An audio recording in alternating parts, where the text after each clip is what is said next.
Aquatic bugs way scarier than murder hornets. Number one, the giant water bug. These guys are massive. They get to almost 5 inches long and they eat everything from ducklings, frogs, fish, lizards, snakes. Everything's on the menu and these guys are fearless. With giant pincers and a terrifyingly sharp proboscis, they love to inject stomach acid into their victims, completely melt them and drink them like soup. Fire and you're finally free. That's exactly what happened to now a 32-year-old man who was held captive in his room since the age 11. When he was found by police, he was extremely malnourished, weighing only 68 pounds, which is insane for a 32-year-old. It was said that at one point he attended school like a normal kid, but then he was pulled out and he was homeschooled, but eventually he just never left the house again. So on February 17th at approximately 8:42 p.m., 56-year-old Kimberly Sullivan called police and said that her house was on fire. When police arrived, they found a 32-year-old man in horrible living conditions, and he told police that he intentionally set his bedroom on fire because he's been held captive since he was 11 and wanted to be free. He then said that his father, who died a year ago, let him out of the room for longer periods of time, but after his death, it was just him and his stepmother, Kimberly Sullivan. He told police that DSF visited the home when he was a child after people were concerned over his weight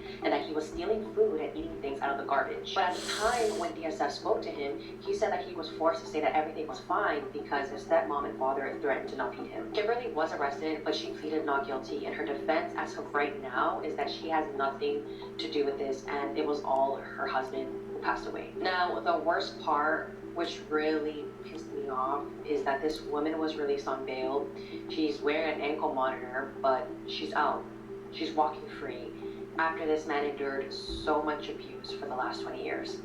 Crazy. That half of medicine is made up, and we don't know which half. Okay, we know a lot about our human bodies, but we don't know everything. For example, if you have inflammatory bowel disease, you are much more likely to develop dementia, comorbid anxiety, and depression. But we don't know why, which is crazy. Because in 100 years from now, like they're gonna look at us and be like, huh, they didn't know digestion affected the brain. That's crazy. We also know that nobody born blind has ever developed schizophrenia. We just don't know why. Hell, I had a dermatologist tell me that we still don't know what causes an itch, and this is why it's so hard for people to find a remedy for like itchy skin. I'll do you one better, okay? Anesthesiologists have admitted that they don't know why the principal agent in anesthesia even works, and it said that whoever does figure this out is going to win a Nobel Prize. We have no answer for how our body knows if it's going to be a fart or a shit. Right? Like sometimes it makes a mistake, but like most of the time we know, but we don't know why. This is a fun one for any pregnant people out there. OBGYNs don't know what causes labor. They know the mechanics, they know the physiology, but they don't know what makes the average uterus just be like, all right, it's go time. These are Don't know normal nothing. photos with very disturbing backstories. Part 1. This seems to be a normal class picture that anyone would take at their school. But if you look closely, you notice something a little out of the ordinary. You see, if you look close enough in the top left corner, you will notice classmates Dylan Klebold and Eric Harris holding up fake guns. But little did people know, these two would move on to commit the mass school shooting of Columbine High School in 1999. This event began to unravel as these two 12th grade students shot up their school, killing 13 people and wounding 20 before turning the gun on themselves and killing themselves in the school library. Police later found a 20-pound propane tank that they said to detonate and go off inside the building to blow it up, but since the bomb didn't work, they started the killing spree themselves. Nothing but sadness and sorrow filled the air that day as students mourned the loss of their fellow classmates and teachers, and Columbine was considered the worst school shooting at the time and still goes down in history until this day. Chilling, man. Pure chills.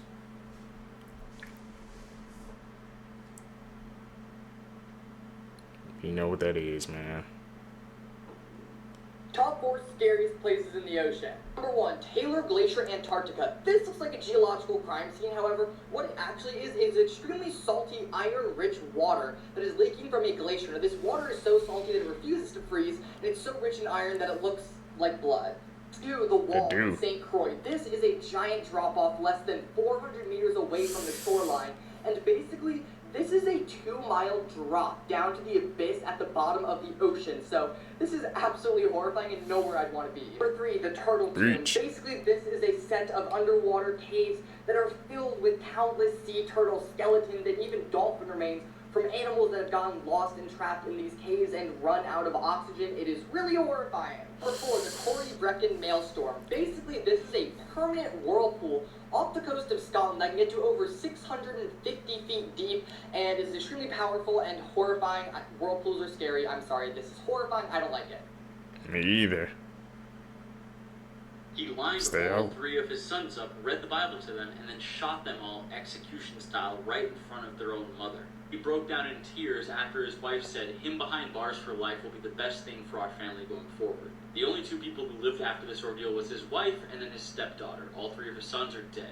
It should be noted all the boys tried to escape. They knew what was going on. However, he got them, hunted them back down, brought them back to the house, and lined them up again to shoot them. The mother tried to stop him from killing the boys, however she got injured in the process. Apparently he had planned executing them for months, and after the execution, he walked calmly to the porch and sat down with his rifle next to him, waiting for police to come and arrive. The mother called the police, and the stepdaughter ran to a neighbor's house and said, "Help, my dad is killing people." When the police got there, the body cam footage was very chilling. He was smiling in it. He then said, "I ain't gonna hurt nobody." The police said, "You have the right to remain silent, so use it." Strangely enough, during his interview, he said, "The Bible told me to kill my firstborn, my secondborn, and my thirdborn. It also said to kill my wife, but I didn't kill my wife." The motive was really unclear on why he even did this. What are your opinions on this story? It's a monster.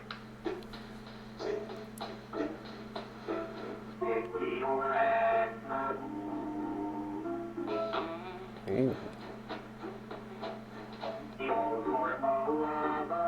The hell is that?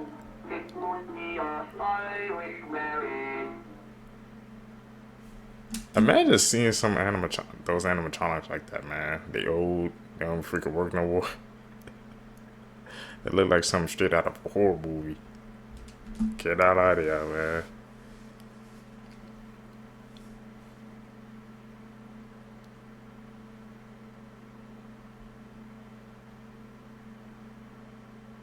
These are the craziest things ever discovered underground. In July 2005, when the sand from the Sahara Desert began to fly with the wind, they found the bones of a 40-million-year-old whale. It was always theorized that the Sahara Desert used to be a sea, and this pretty much confirmed it. But the most shocking thing was that some of these whales even had the bones of feet. And this shows how land-based animals actually evolved to live in the ocean. In 2018, a farmer named James was digging to install a drainage pipe in his yard. That's when he found the skull of a woolly mammoth, which was 14,000 years old. Archaeologists said that humans hunted it and later buried it right in this field. Finally, in 2015 in Argentina, Jose Antonio wanted to take a breath of fresh air by this lake. That's when he found a large round object in the water. This was the shell of an armadillo that was 10,000 years old. According to the shell, armadillos at the time would grow to around 11 feet. And after this discovery, many other giant armadillo shells began mysteriously appearing around Argentina. Man. Imagine a big What is bird this that? smart on Don't Hug Me, I'm Scared. That is what this Jurassic Paralysis pigeon's packing. This is a shoebill stork, although don't let names fool you. This cursed muppet is more pelican than stork. They're more likely to take children than deliver them, and in a few seconds, I will address that. Flexing an 8-foot wingspan and up to 5 feet tall, this dinosaur and down can look some of y'all in the eye. That blunt force object is how they get their name and nutrients, because they hunt by decapitating prey with that shoebill. Also, their scientific name is Balaeniceps rex, or B-Rex, and prey can range from lungfish and catfish to snakes, and they're a threat to the minor safety of crocodiles. They inflict more than physical damage with that beak, because when they clap their bills together, a veteran goes fetal. Sound like a gunshot. Shoebills usually keep it silent, but during nesting season they'll tend to speak up, so when duty calls, they give call of duty. Speaking of which, shoebills have 2 chicks with the intention of caring for one. That second baby is a backup plan. That plan gets canceled once the bigger shoebill beats, bludgeons, and bullies the weaker one into oblivion, while the parents encourage it by only feeding the stronger one. Plenty of animals do this, but doesn't make the Jurassic reject look any better. Weird thing about this bird is that they're completely friendly to humans, and they're one of the few birds where you can walk right up to their nest, and unless you're being a menace, they will tolerate your presence. Some shoebills even get habituated to people and act like trained dogs. In fact, this is Sushi the shoebill, and as long as you bow in front of her, the harmless hippogriff will vibe with you. And since bowing's close to how married shoebills greet each other at the nest, she basically considers humans her family. Shoebills are alright. Okay, shoebills. We learning. I hope y'all live your life well without seeing my child, Gabrielle Blair. You lived well without seeing them throughout their whole life, so live well now. But you ain't got nothing to say to me for what I did for my child. Period. As a mother, what is your primary responsibility? was to protect the king. And in that respect, it failed in the worst possible way. There's nothing that can be done at this point to change what happened. True, that's why I'm asking for life. They lived in terrible fear of you. And I find that just so sad these days. You imposed the death penalty on your own children. I did. You're therefore sentenced to the Michigan Department of Corrections for the rest of your life without the possibility of parole, meaning, of course, that you will never get out. You will receive, yes. You will receive credit for 115 days. She did not care. On February 15, 2018, the defendant, Pearl Cynthia Fernandez, entered a plea to murder in the first degree and further admitted the special circumstance of intentional murder by torture. Accordingly, it is the judgment and sentence of this court that the defendant shall be sentenced to a term of life in prison without the possibility of parole for the underlying murder charge. I'm sorry to my children, and I want them to know that I love them. And I hope one day they will forgive me. And I hope one day they would come to me. I wish I could say it to you. Urban legends that ended up Nah. being real are 23. Tombstone Thunderbird. It is said to be spotted in Tombstone, Arizona. It's a huge bird with a wingspan that stretches over 20 feet long, and it comes out during storms. The most well-known account comes from 1890 when two ranchers in Tombstone claimed to have encountered and killed a creature matching the Thunderbird's description. The massive bird attacked their livestock, forcing them to shoot it down. They described it as having leathery, bat-like wings and looked more like a dinosaur than a bird. The men dragged the bird back to town, where a photograph of them standing with the massive creature was taken. This photo has become one of the greatest mysteries of the legend. And in 1977, a family in Lawndale, Illinois claimed that a Thunderbird attacked their young son while he was out playing in the yard. The bird tried to carry the boy away before being scared off by the family. And the most recent sighting comes from 2020 when a group of campers in the forests of Pennsylvania claimed to see a shadow pass over their campsite, blocking out the moonlight. But when they looked up, they described a bird so large it seemed to glide silently across the sky, and its wings created a whooshing sound as it disappeared into darkness. Thunderbird, okay. We saw photo evidence, so people ain't capping.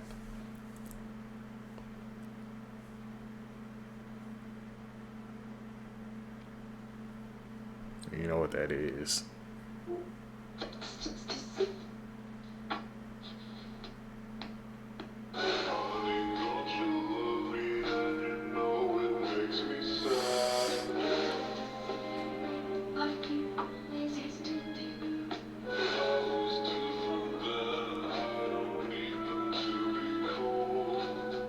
How do people like that have to exist, man?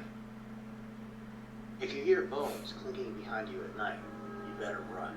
The Gashidokaru are a yokai from Japanese folklore dating back 1,000 years. They're described as malevolent skeletal giants that can be as big as 15 times the size of a human. It's said that these giants wander around in the middle of the darkest nights, and if they see a human, they'll sneak up behind them. The last thing the victim will hear is the clinking of bones and the chattering of teeth before the Gashidokaru reaches down with its skeleton hands to crush them, bite off their head to drink their blood. According to the folklore, these things are created when people died from war and famine and didn't receive a proper burial. Unable to move on, their souls become angry ghosts, and when hundreds of them gather together, their hatred ferments and twists into this supernatural force, bringing the bones of the deceased together into this gigantic and horrific form. They're thought to be indestructible, so the only way to ward them off is with a Shinto charm. But what do you think of the Gashidokaru? Make sure to leave a comment and like and follow this channel for more Fortean content. It looks like they came from an episode of Attack on Titan, man. I don't know if y'all, the Seekers, ever heard of the anime. They freaking look like giant skeletons, and they kind of do what you described that freaking monster does. So I'm seeing the similarities there.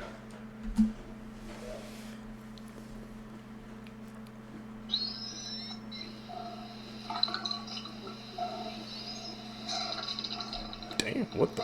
Orcas are black Air Force bully Oreos, and I'm gonna tell you why. This video was taken in Mexico where a gang of zebras jumped a stingray, slapping the life points out of it for over 90 minutes. But the real disrespect was that when it was over, they didn't eat it. They just let the soul evacuated placemat sink to the abyss. And here's why. Orcas aren't just smart, they have whole cultures, different accents, and even trends that they follow. They also have the most creative ways of turning prey past tense, and they learn it from the elders in their pod. That's how a desaturated roid dolphin can weaponize physics against a seal. So what they'll do is, the older members, usually the grandmother, will mollywop a victim. We're talking get them all the way down to near 0 HP. And that's when they bring the children in. And that's how they teach little orcalets how to take a life without risking their own. It's why they'll send a seal to the Air Force before they let their kids get their practice in. And why Mama Orca will T-bone a wife before she teaches them how to use tonic immobility against them. It's not evil in theory, diabolical in practice. There was one Mama Orca that not only memorized the exact place and time of year elephant seals keep their pups in shallow nursery pools, she waited the exact moment the shallow water was high enough for her to pull up and pup nap a seal. She kept them alive and dragged them out into the ocean to the rest of her family, where they turned him into a life lesson. A lesson that lasted hours, and the seal was alive for almost all of it. If that sounds cruel, just remember, they didn't learn what and what not to eat from their parents. There'd be a lot more stories of this plus-size oppression porpoise packing up people. On pod, the more you know. Now the photo you see behind me is from a leaked case file with two people who were only ever identified as Chester and Kellyanne M. They're a very normal couple. They were married in 2012, but the incident reports about their home started coming in as early as 2015. There's like no strange history about this place. The only thing we know are those incident reports about the HVAC system. But the reason any of it's relevant links back to this picture that they took during the time of their complaints. See, the incident reports have been about the HVAC system, the vent system, and specifically things heard and seen in the crawl spaces. After the couple had both gone missing in early 2016, this was a photo that was recovered, and if you look to the background, you'll see what's wrong. In the picture they took, although it's inconclusive, many people believe this is a person who was hiding in their crawl space before they went missing. Enhanced photos only furthered suspicion. People, man, be hiding in the most strangest places, bro. In a crawl space. You gotta check every inch of your house, man, to be safe. 4 aquatic bugs way scarier than murder hornets. Number 1, the giant water bug. These guys are massive. They get to almost 5 inches long, and they eat everything from ducklings, frogs, fish, lizards, snakes. Everything's on the menu, and these guys are fearless. With giant pincers and a terrifyingly sharp proboscis, they love to inject stomach acid into their victims, completely melt them, and drink them like soup. 2, the diving bell spider. Because of course there are spiders underwater as well. There's nowhere to escape from these creepy crawlies. Now, these guys are absolutely amazing innovators. They can actually store water in bubbles, and they can survive for up to a day without having to come back to the surface to get more water. They get to almost an inch long. 3 is the giant Dobson fly. These guys can get to over 6 inches long. They are absolutely massive. They have a really painful bite, but they're actually not aggressive at all. And the crazy thing is they live as larvae for most of their life, and they're only in adult, full-fledged form for a couple of days to mate and then die. Number 4, the water scorpion. Now these guys can get to about 4 inches long, and they're not actually scorpions. They're something called a true bug, and this really long tail-looking thing is basically a straw to allow them to breathe air while they live underwater, which is kind of crazy. Okay, man. Of course they have spiders underwater. May be more familiar to you, as by now many both locally and internationally are aware of his horrific actions. Here's the final update in his case, as Hugo Ferreira appeared in court today for his sentencing. If you're not aware of the case and you have the stomach for it, I've linked the full video where I discuss it in detail down below. Today in the Gauteng High Court, Hugo Ferreira was handed down 2 life terms for the murder of his 8-day-old baby. Wearing shorts, flip-flops, and a black hoodie, he did not flinch as his disturbing actions of that day were recounted in court. During the sentencing process, it was also evident that Hugo had not disclosed the true extent of the injuries against the 8-day-old infant. The court ultimately found that Hugo showed no remorse, and the murder was premeditated. During the pre-sentence report, he had also stated how he wanted to and would take the life of baby Caitlin's mother if he wasn't incarcerated. Threats that clearly indicated that not only did he lack remorse, but he stands a low chance of rehabilitation. And so we close that sort of saga. Unfortunately though, there are many more out there who will likely suffer the very same fate. It's time for a change. It's time for our government to declare gender-based violence a national disaster. If you haven't already, please sign the official Women for Change petition, which will be handed over on the 11th of April at the Union Buildings in Pretoria. You know the drill. Keep your eyes on my feet, and I'll be sure to keep you in the loop. Until the next one, Gala out. For more than 120 years, people believe that there is something very wrong with this lighthouse. Creepy story from the early 20th century, actually the year 1900. This lighthouse is constructed and there are 3 lighthouse keepers who were appointed to it among the first crew. All 3 of the men were very experienced, some of them were principal keepers, some of them had like upwards of 20 plus years of experience. All 3 go missing on the night of December 15th. There's like one ship that was a witness who saw somewhere between the 9 to 10 p.m. window the light of the lighthouse go out, which would have been extremely unusual. I mean, that is a safety feature. 26, when the relief ship got to the lighthouse and discovered the men were gone, not only were they gone, there were strange things in the lighthouse. Clothing was left, meals were half finished and on the tables, and all of the men were gone, and mysteriously, all of the clocks seem to have stopped at 8:45 p.m. To this day, nobody really knows what happened to the men. And if you're looking for more eerie stories, check out my podcast. Big Ben is going digital. Okay. Let me explain. So we all know the massive London clock tower, the Big Ben, right? Well, today I woke up and saw news saying they are going to make some redesigns to the Big Ben. And the main reason why they're going to make a redesign is because people keep complaining over and over, saying it shouldn't even be there because they can't read those types of clocks anymore. This is honestly just wild. And they claimed that just in a couple weeks, they will be changing the clock from this style to a digital style, so everybody can read the clock finally. Oh my goodness. And instead of the chimes it usually makes, it will make this sound now every hour. Wait, am I getting a call? Wait, hold on, guys. Hello? Oh, my bad. I forgot to tell them. Send this to a friend to waste their time. I'm about to say, really, why would they try to change that? I don't know if it's Cap or he was just freaking joking, but I'm like, people can't read that clock. I am the firstborn son of Chester Bennington, and over the last 6 years I've gone from a firm supporter of his suicide to someone who's absolutely convinced that he did not take his own life. So Chester Bennington, the lead singer of the band Linkin Park, died on July 20th, 2017. And according to all official reports, he ended his own life. Ever since I first made a video about Chester Bennington's death, I've had thousands of people commenting that he didn't take his own life. And I've seen a lot of people talking about the fact that he was possibly working on a sex trafficking documentary. But I've never been able to find any concrete evidence to point that that was the case. However, on May 18th, 2017, about 2 months before Chester Bennington died, Chris Cornell was found dead in his hotel room. Chris Cornell being the lead singer of the band Soundgarden, who was a very close friend of Chester Bennington's. But here's where it gets a little interesting. Apparently there were injuries on the back of Chris Cornell's head that were discovered by paramedics, but injuries that were not written down on the official autopsy report. And even Chris Cornell's own widow doesn't believe he took his own life. This quote was taken from a Billboard article published in 2018. They say Vicky Cornell has been adamant that she didn't believe her husband would take his life. It also says you can clearly see a gash or at least a visible big bald spot in pictures and video footage, referring to the state that they found Chris Cornell's body in. And with Chester's own son coming out and saying he believes his dad was murdered, I'm excited to see what information he's going to unveil. People have been speculating for years on the deaths of Chris Cornell and Chester Bennington, and there's a very, very large group of individuals who believe that they were murdered. And admittedly, there are some things about both stories that don't necessarily make sense at face value. But like I said, I'm really interested to hear if Chester Bennington's son has any new information to unveil, because it definitely, no matter what, would help us all, I think, understand what happened here just a little bit better. Y'all, there was a search underway today going on right now in the Asha Degree case. Y'all, this is huge. So as most of y'all know, there has been a lot of recent updates made in the Asha Degree case, the early 2000s case of a missing little girl that went out allegedly and walked on the highway not too far away from her home and was last seen walking in the opposite direction from traffic. Someone spotted her and she ran off into the woods. Now, her backpack was found with a shirt that is to this day unidentified by her family or anyone that she knew. Now, this shirt connected police to the Deadmans. Now, this is how I want y'all to follow along. The Deadmans is a family, and I believe they owned a nursing home. The father and the mother owned a nursing home.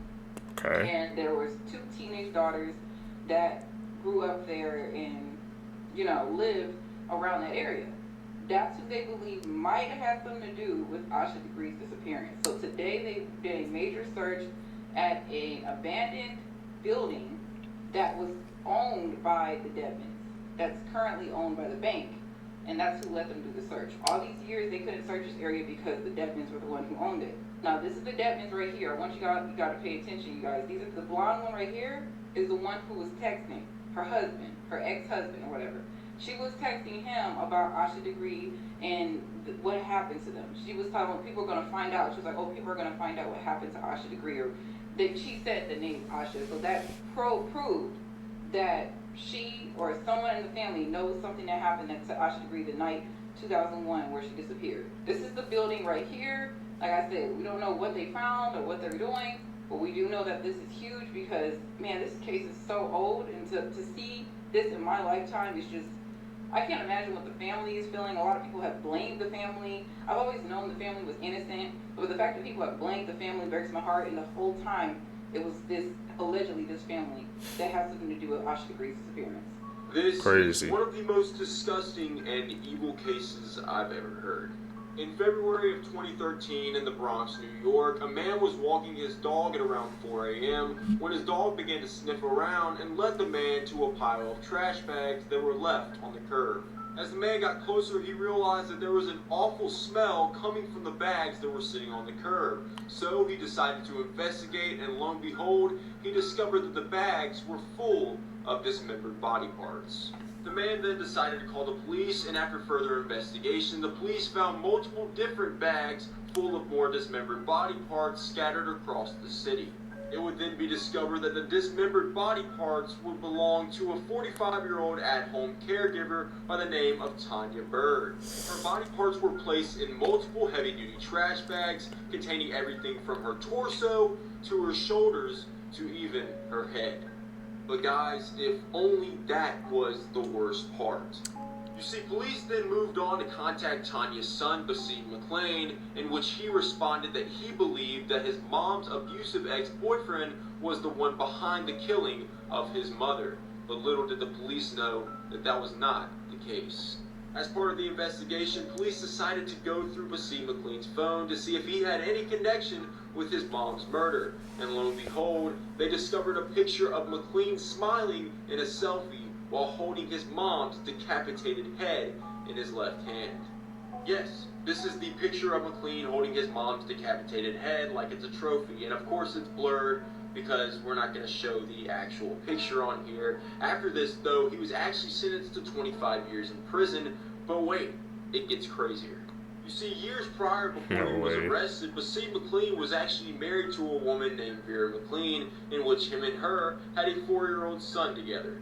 And about a year into McLean's prison sentence, he gets a call while in jail that his ex-wife, Vera McLean, is being charged with murder after beating their 4-year-old son to death with a broomstick. She was then sentenced to 17 years in prison. So one of them killed their mother, dismembered her body, and then flaunted her head in a selfie, and the other one beat their son to death with a broomstick. That's a pretty twisted couple, if you ask me.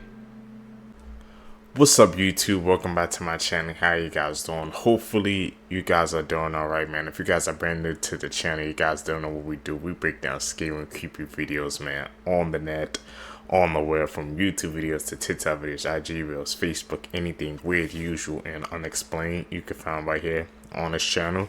Just want to thank my supporters, man, who's tapping into the channel, watching the video entirely, hitting that post notification bell, man, hitting that like button on each and every video I drop. I greatly appreciate the support. Found this video for you guys today, man.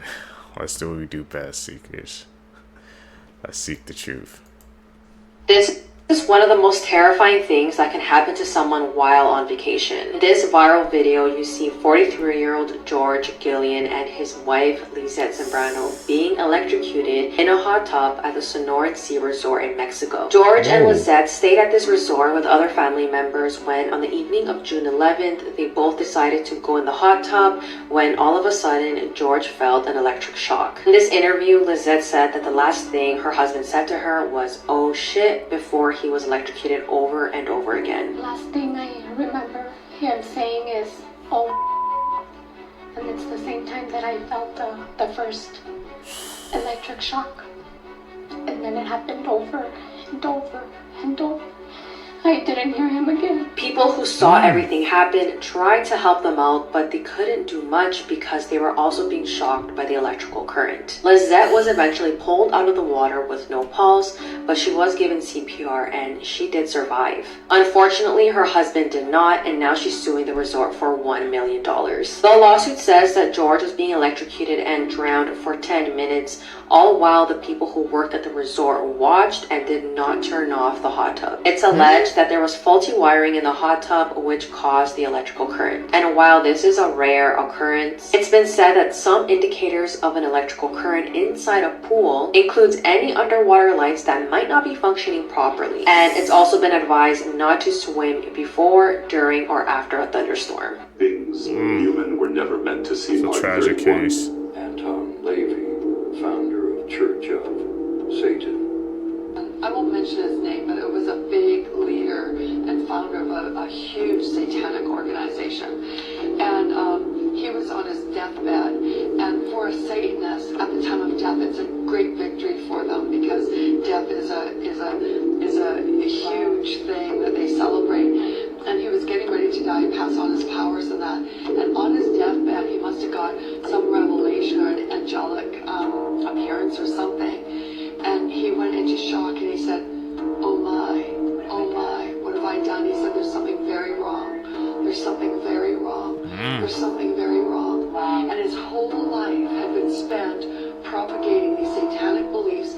Alistair Crowley, the man who spoke to demons.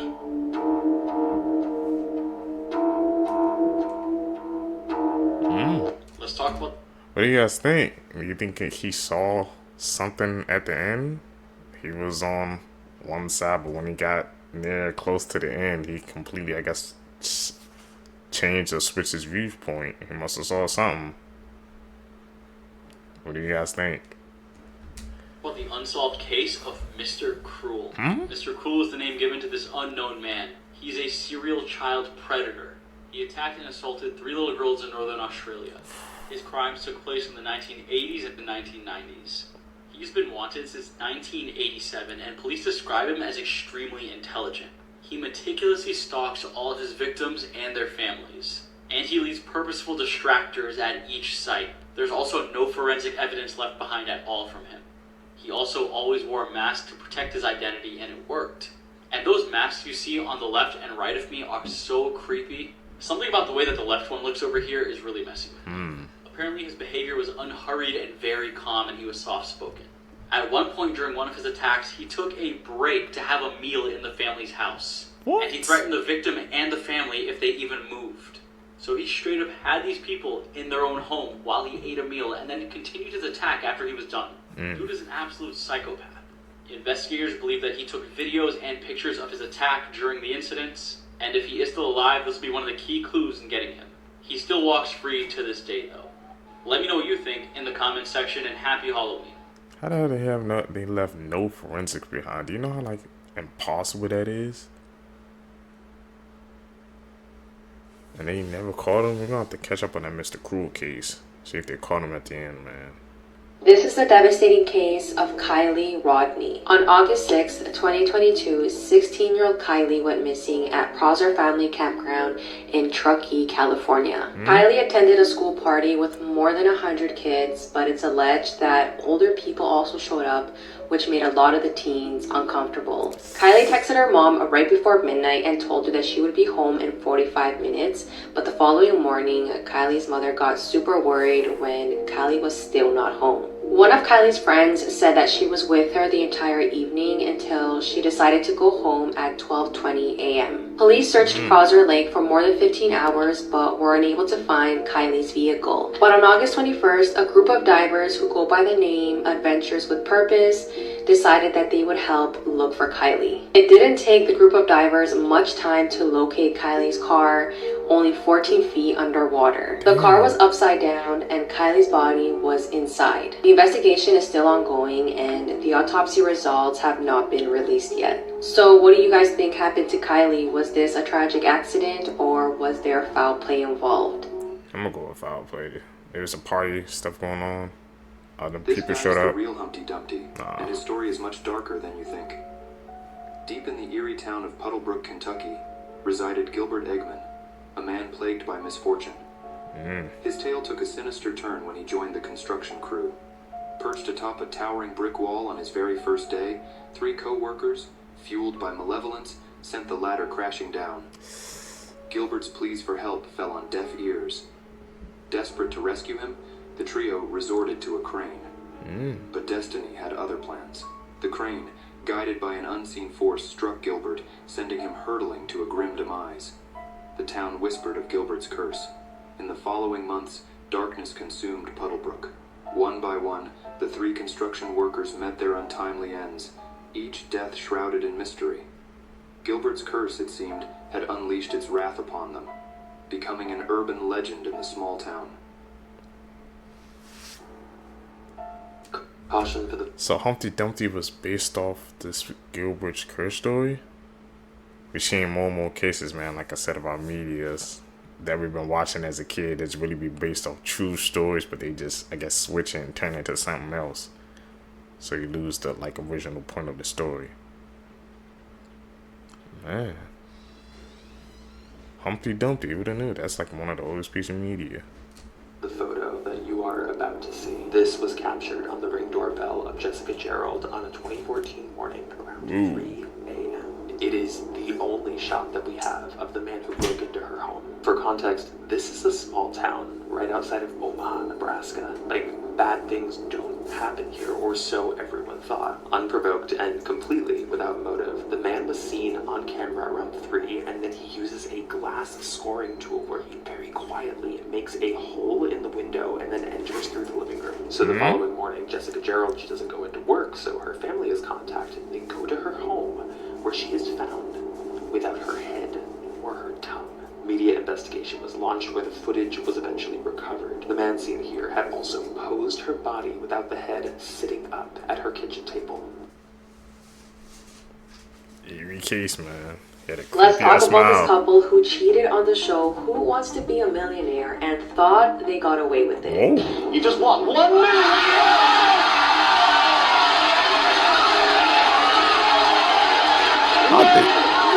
This all happened in 2001 when Charles Ingram was a contestant on the show, while his wife Diana and a man named Tequan Whitcock were in the audience helping him cheat the entire time. So how exactly did they notice that Charles was cheating? Well, throughout the entire show, the sound technician noticed a loud coughing coming from the audience at specific times after Charles spoke. I don't think it's an animal. Megatron, mega, yeah. I don't think it's Megatron. I'm sure it's Google. After reviewing the footage, they noticed that the coffee came specifically from Tequan and Diana whenever Charles mentioned the right answer after the 4 options. They were able to catch a total of 19 coughs, which came from his wife and Tequan, which signaled the correct answers. But not only that, Charles' strategy throughout the game was very odd because he would state the 4 options out loud, and it was clear that he didn't know the answer, but somehow he always got it right. Then what producers found strange was that after Charles got every question right and won £1 million, he was seen arguing with his wife backstage. At the time Charles left the set, they began investigating and they did not hand over the money to him. All 3 of them were found guilty of conspiring to cheat, but till this day they've maintained their innocence, and Tequan still argues that his coughing was because he had allergies and it was all a coincidence. Ultimately, if Charles didn't cheat, he would have only won £1,000 that night. Man, cheating on the game show, bro. People be taking it to the next level, and they really thought they was gonna get away with that. Like, you literally heard that loud ass call, and that just can't be a coincidence. And he got the right answer. Nah, they literally got caught in 4K.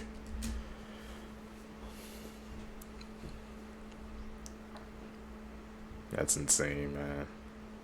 I wonder how many other people try to cheat on some game shows.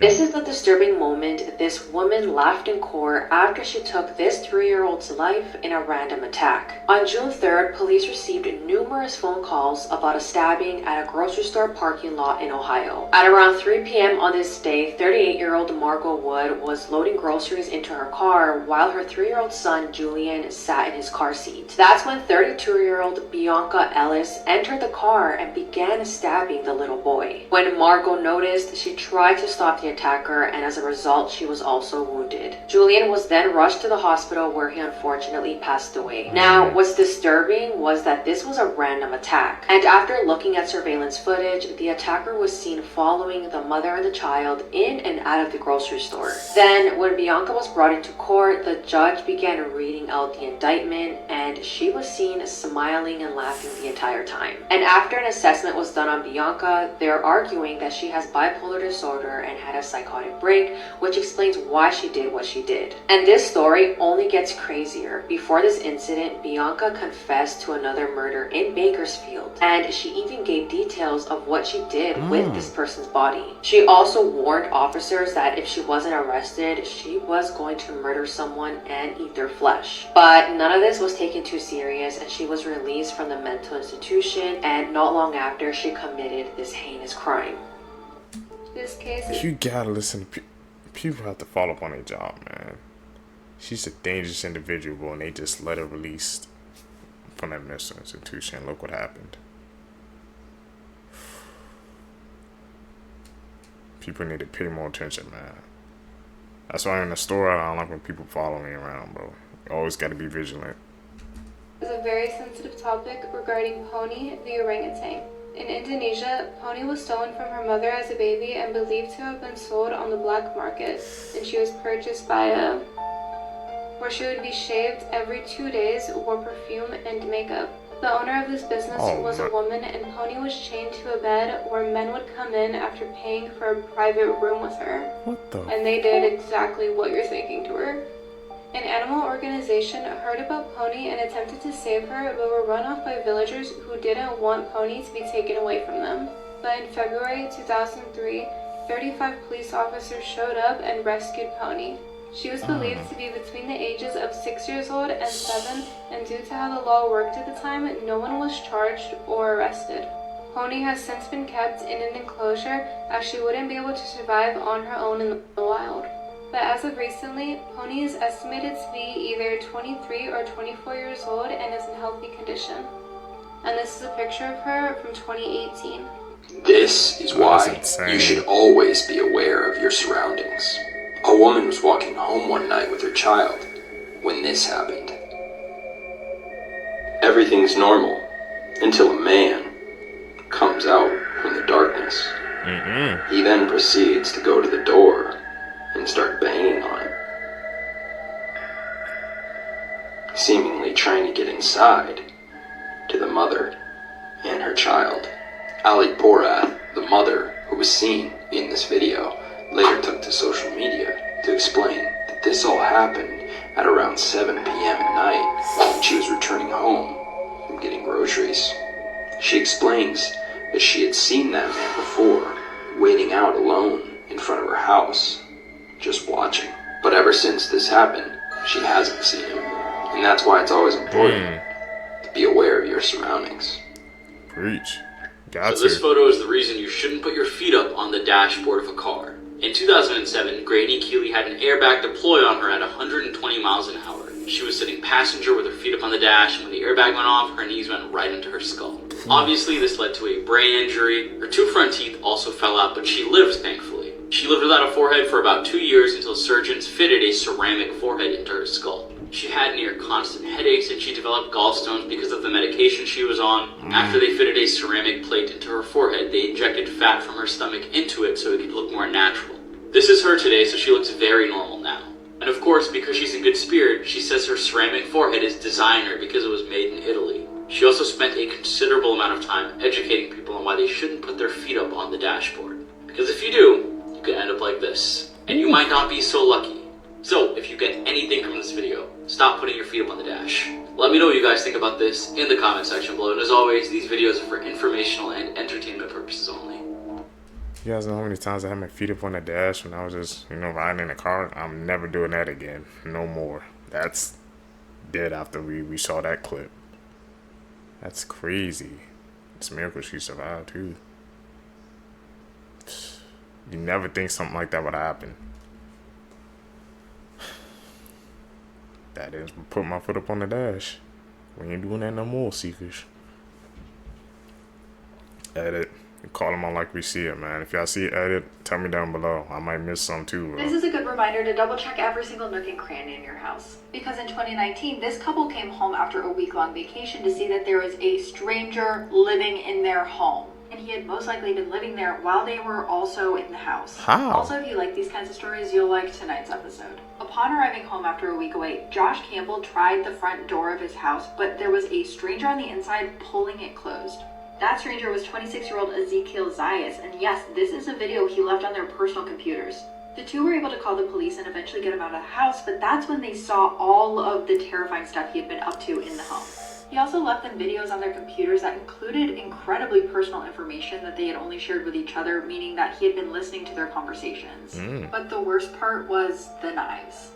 Ezekiel had left notes in the house about surgeries that he wanted to perform on the family, like a hand transplant. And when the couple went into their bedroom, they saw that there were knives and other utensils all around the bed. It seemed like he was preparing to do some sort of operation on them. Frogging stories are absolutely terrifying, and I don't want to give too much away, but you might be spooked by tonight's episode. I cannot be the only one who hasn't heard about the 10-year-old girl that is facing first-degree intentional homicide charges for stomping on a 6-month-old baby boy's head at a daycare center, y'all. What? Oh my god. Leave a like on this video, follow for more true crime, and check this one out. A 10-year-old Chippewa Falls girl is facing charges of first-degree intentional homicide in the death of a 6-month-old boy on October 30th. Injuries sustained by the 6-month boy was not an accident. This heartbroken father says he can't forgive the 10-year-old girl now accused of stomping on his baby's head. As opposed to seeing it as a 10-year-old girl, I seen it as the person who killed my son. And she, in my opinion, deserved to be in shackles or handcuffs. She's a criminal. An imprint of her shoe was found on Jackson's head. Jackson fought for his life for 2 days, but succumbed to his injuries. Now the girl's mother is sharing personal photos and videos. What's up, guys? Today's my first YouTube video. Do you think she's been painted as a monster? Yes, I do. Is she? No, she's not. She is beautiful, intelligent, smart, loves to sing, loves to play. Today in this video, we're gonna be playing hide and seek. She's been locked up for 9 months. Hey, Mama, Daddy's on. This video shows her getting a ride from her father during a visit at a detention facility. She's smiling, but as Dad puts her down, you can see shackles around her ankles. The girl's family says she suffers from mental illness, and they tried to get her help, but were turned away. They denied my daughter because she wasn't 12 years old. She was trying to kill herself. She had indentations, yes. And you couldn't get her help? I could not. They sent her home because apparently I had an age limit. What do you guys think about that story, man? That's just tragic all around. Be getting younger and younger in each of these videos we review together. This is one of the worst cases in human history. This is the murder of Christine Silawan. She was from the Philippines and was a volunteer in church, and she used the church every day from 4 to 6 p.m. On the day of her murder, she went to church as per her schedule, but she didn't come home after that. Her parents then started to worry, and they began searching for her with their neighbors. And what they found is absolutely horrid. They found her body in a farm where half her face was sliced like a piece of pizza, and her face was literally skinned down to her skull. Also, her brain was completely destroyed by acid. The police then started investigating, and they checked the cameras and found out that she was with a guy. The people started protesting about this case, and the case was then given to special officers. They had a lot of pressure on this. A week before this happened, she broke up with her boyfriend, so the police took him into custody. And he was proving that he was at home all day when she was murdered, but officers were completely tired of this case, and they then sentenced him as the murderer. But after a few months, a thief was caught in a store where he confessed that he murdered and raped Christine. He said he started talking to her on Facebook with a fake account, Catfish. and was using fake photos of another guy that was pretty good looking. Christine fell for the guy, and she assumed that he was about 20 years old, and they started texting daily. One day, they both decided to meet up at 6 p.m. near the church she went to. But upon arriving, Christine noticed that this was not the guy she was talking to, and he was around 40-ish years old. She then refused to talk to him and tried to go back, but he held her hands extremely forcefully. He then took her far away from town and raped her repeatedly and put iron rods inside her personal organs. He then cut her face in half and then skinned her whole head down to the skull. And to make it even worse, he put acid inside of her head. The autopsy also revealed that her tongue, trachea, esophagus, parts of her neck, and her right ear were missing. The self-proclaimed killer of this case, named Renato Lanis, said that he used barber-type scissors and stabbed her 30 times on different parts of her body and skinned her face. Christine Silawan was only 16 years old, and this case is extremely haunting. Damn. There's a picture of her body that was found in the field, but Google did a really good job of not showing it and hiding it. So even if you do go looking for the picture, I don't think you're going to find it. This is one of those cases that after you get done reading it, you just feel some sort of uneasiness. I feel so bad for Christine's family, and I can't imagine finding my daughter in this state. May Christine Silawan rest in peace. Okay, yeah, rest in peace, man. Whew, that was crazy. That was a crazy case at the end, man. Seekers, if you guys made it with me to the end of the video, you're true seekers seeking the truth. I really appreciate the support, man. Like I said, guys, make sure you guys hit that like button, subscribe, hit that post notification bells, man. We're dropping these videos daily. So like I said, I've been seeing you guys comments how sometimes you're saying subscribe, but you're not getting the notifications. So always, guys, make sure you check back the channel. At least come back to the channel one time a day, because I drop one video every single day, bro. We're doing daily uploads over here, so you guys shouldn't miss a day. Guys, gonna catch you in the next one, man. I'm out. Peace, YouTube. This story truly infuriates me. This woman was forced to marry this man, and only a few weeks later, she was found murdered. This is about 20-year-old Rukia Hadari, who moved from Afghanistan to Australia with her family at a very young age. In 2019, Rukia was forced by her mother to marry 25-year-old Muhammad Ali only 2 weeks after her mom introduced them. Leading up to the wedding day in November, Rukia was going around telling her friends, teachers, and counselors that she did not want to go through with the wedding, but had no choice because her mom told her that she had to do it. Before their wedding day, Rukia and Muhammad had only seen each other a few times, and during the ceremony, it's clear that she does not look happy or excited at all. After their ceremony, Rukia moved across the country to live with Muhammad, leaving her friends and family behind, and things quickly took a turn. Only 6 weeks after their wedding, Rukia's life was savagely taken by Muhammad after he got upset that she was not cooking or cleaning for him. He even took this video moments before he took her life and sent it to her family to try to embarrass her. Muhammad slit her throat with a kitchen knife, and then he called her brother to let him know what he did, and then he turned himself in. But here's the twist. Not only was Muhammad charged with murder and sentenced to life in prison, Rukia's mother was also found guilty and was the first person in Australia to be convicted of causing a person to enter into a forced marriage. This picture famously surfaced from 1941 because something looks very off about it. This guy, a lot of people cite this picture as proof of time travel because not only does he seemingly look very modern and out of place, but he also appears to be holding a camera that's very small, too small for any commercial grade camera of 1941. But let me explain why this is debunked. The modern t-shirt he's wearing, it's a logo for the Montreal Maroons, which was a hockey team from the 40s. The glasses were also available. They had protective side shields in the 40s too. But what about that camera? It's small enough to be a digital camera, but they did not have commercial grade cameras that were this small in the 40s. Incorrect. Kodak confirmed of a rare model of a small portable camera that was limited, but it was available by 1941, which makes this photo completely plausible. Damn, debunked time travel just like that. So I'm obsessed with the dark side of Disney. And did you know there's a horrible period of accidents at Disneyland that doesn't really get talked about a lot? It's been referred to as the Disney Dark Ages. It was from 1997 to 2003 when this guy, Paul Pressler, was the president of Disneyland. Paul basically decided they were no longer going to do scheduled maintenance on rides. They were only going to fix rides when they were broken.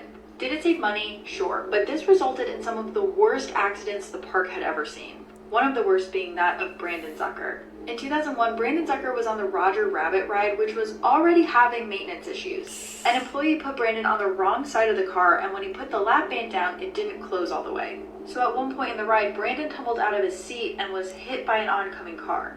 The car pinned him and dragged him down the track before anyone could do anything. Also, at the time, Disney employees were not allowed to call 911. They had to call park emergency services, who then called 911. So it took a while for anyone to come get Brandon.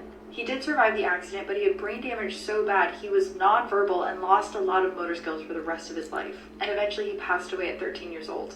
The FBI suspects a serial killer works as a insane. trucker to find victims and then dispose of their bodies across state lines to confuse police. And that's what they think happened to Tammy Jo Zawicki. This college student was driving from Evanston, Indiana to Grinnell, Iowa when her car broke down in Illinois. Yet her body was found 9 days later across I-44 in Missouri. She was last seen on August 23rd, 1992, standing near her broken down car at mile marker 83 on I-80. And there was a semi-truck with a rusty orange stripe parked near her car. It seems like he was trying to help her, but the FBI thinks he was waiting to grab her. Tammy's body was found on a rural stretch of I-44 in southwestern Missouri. She was wrapped in a red blanket and surrounded by duct tape. She'd been stabbed once in the arm and 7 times in a circle around her heart. According to the FBI, she'd also been essayed. Witnesses described the driver of the tractor trailer being a white male, 35 to 40, 6 feet tall, and with bushy dark hair. The trucker she was last seen alive with has not been identified. Illinois investigators think this could be a trucker by the name of Lonnie Beardrot. He matched the description at the time, and his trailer home is near where her body was found. And Tammy's body was found wrapped in a blanket with the Kenworth logo, and Lonnie drove a Kenworth truck. But to be fair, Kenworth is a large manufacturer. Lonnie Beardrot died, but he isn't the only suspect. Because of the interstate connection, this person could be from almost anywhere. Several other serial killers' names have been brought up in connection to Tammy's case, but as of right now, it's unsolved. Let me know if you want to hear more about highway serial killers and their possible victims. And follow if you like true crime. Sick world we in, man. Probably have no freaking suspects because, like I said, the highway is so vast they can come from anywhere. Danger lurks around every corner nowadays. You have to be careful. Edit. Call them on like we see it, man. If it got spawny edits, comment down below. Discoveries, Part 2. After a Chinese construction company caused a reservoir to sink 10 feet, a 600-year-old Buddha carving was uncovered. Underwater archaeologists even found evidence of an ancient temple beneath the 12-foot statue. This ancient sapphire ring is believed to have belonged to Caligula, the third emperor of Rome. It includes an engraved portrait of his fourth and final wife, Caesonia. Here's the before and after of an ancient Greek stadium found in modern-day Turkey. It was built around the 1st century AD and once held a capacity of 30,000 people. The Orkney hood was found in a Scottish peat bog in 1867. Despite its immaculate condition, the garment is around 1,500 years old. 1,600-year-old sling bullets from ancient Rome have been found with the words "Take that" inscribed on them. Often considered the Sistine Chapel of ancient Egypt, this is the 3,200-year-old tomb of Queen Nefertari. The paintings are said to be the best preserved and most detailed decorations of any Egyptian burial site by far.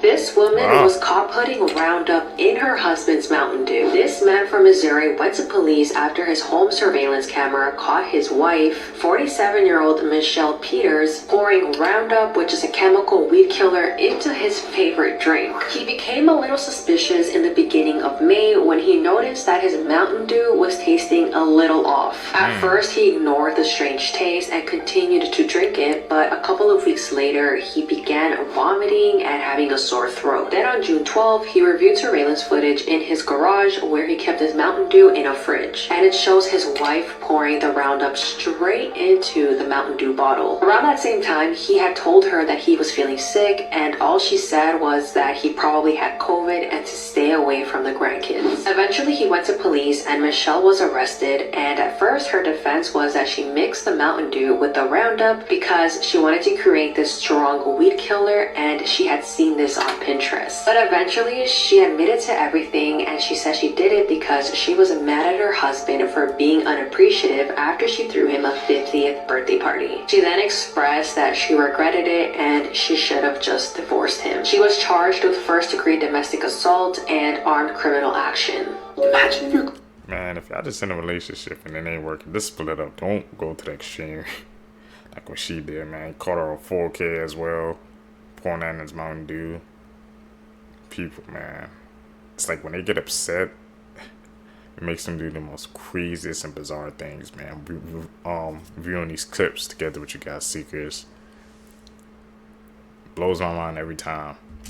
Grandparents just disappeared, like completely without a trace. Welcome to Creep Time on TikTok with Silas Dean. This is the haunting story of Charles and Catherine Romer. On April 8th of 1980, a wealthy elderly couple named Charles and Catherine check into a Holiday Inn right off I-95. They're just on their way home from a vacation. But to put this in context, this wasn't a usual choice for them. These were two very well-off people, so to choose a Holiday Inn, it wouldn't have been typical of them. But not long after checking into their room, the couple seemingly vanished. After 2 or 3 days, hotel management became concerned that they hadn't seen the couple leave their room, so they went to go check on them. This was only to find that their room had never been slept in. Inside the room were all of their clothes, their travel diary, and over $60,000 of Catherine's jewelry. Hotel staff then goes out to the parking lot and finds that their car is missing, but no one ever saw them leave. At the time, only one witness comes forward saying that they saw this car miles away at a restaurant circuit. But after they interviewed people at the restaurant, nobody remembered seeing this couple. Despite search efforts, they were never found after that night, and no one really knows what happened to them. What the hell happened to the Romers, man? Just vanished? In 1988, the entire classroom of students disappeared. Today, 40 years later, an elderly woman recounted the chilling truth. Sophie Reed arrived at the police station claiming she knew the truth behind the disappearance of an entire classroom of students in 1988. The police were astonished because this mystery had haunted the country for 40 years. Sophie began her account. It was a clear Tuesday in April 1988 when Mr. Hemington led his students into the woods for a geography lesson. Suddenly, at 3 o'clock as the bell chimed, Mr. Hemington and the children mysteriously vanished. The principal immediately alerted the police, and more officers and parents joined the search, but they found no trace of them. This event gradually evolved into an inexplicable mystery, becoming an unsolvable nightmare. Sophie then revealed a startling secret that left the police present in shock. Police officers thought that crimes like this only happened in movies. In the next part, I will show the interview with the missing teacher. So press the plus button and comment, teacher, for more details in part 2. Damn, man, we're gonna have to find out part 2 for you guys, Seekers. We gotta figure out what happened to the missing of those kids. Man. What do you guys think happened? Let's talk about this couple who cheated on the show Who Wants to Be a Millionaire and thought they got away with it. You just want $1 million!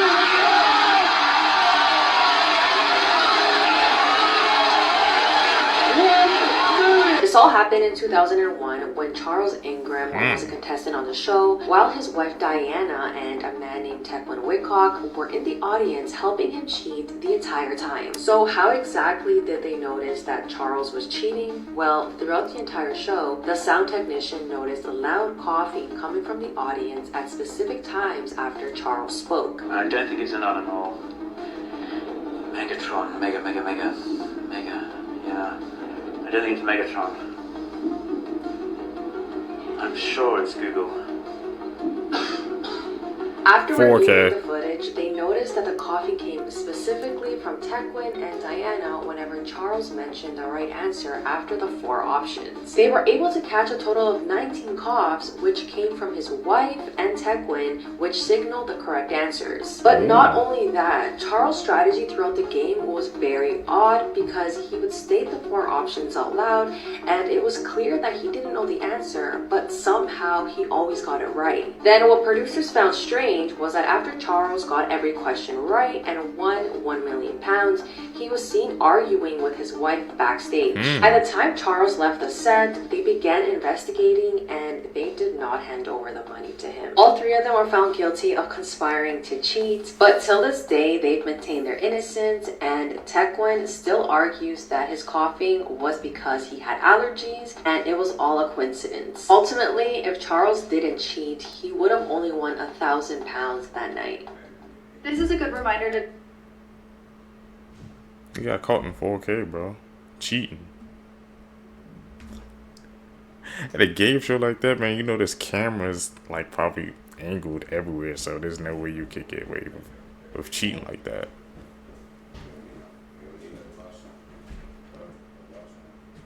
It's too much evidence. That's insane. To double check every single nook and cranny in your house. Because in 2019, this couple came home after a week-long vacation to see that there was a stranger living in their home. And he had most likely been living there while they were also in the house. Also, if you like these kinds of stories, you'll like tonight's episode. Upon arriving home after a week away, Josh Campbell tried the front door of his house, but there was a stranger on the inside pulling it closed. That stranger was 26-year-old Ezekiel Zayas, and yes, this is a video he left on their personal computers. The two were able to call the police and eventually get him out of the house, but that's when they saw all of the terrifying stuff he had been up to in the home. He also left them videos on their computers that included incredibly personal information that they had only shared with each other, meaning that he had been listening to their conversations. But the worst part was the knives.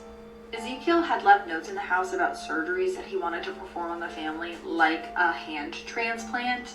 And when the couple went into their bedroom, they saw that there were knives and other utensils all around the bed. It seemed like he was preparing to do some sort of operation on them.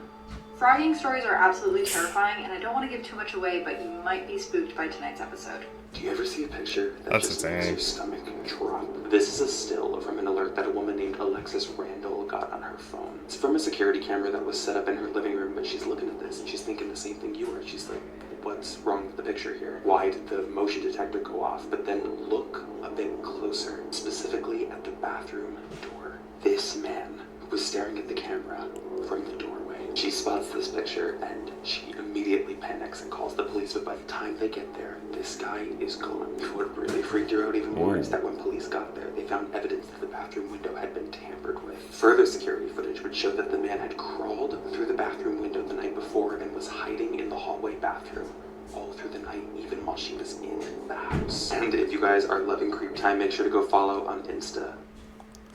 How the hell? And nobody called him, man? He was just standing there the whole time?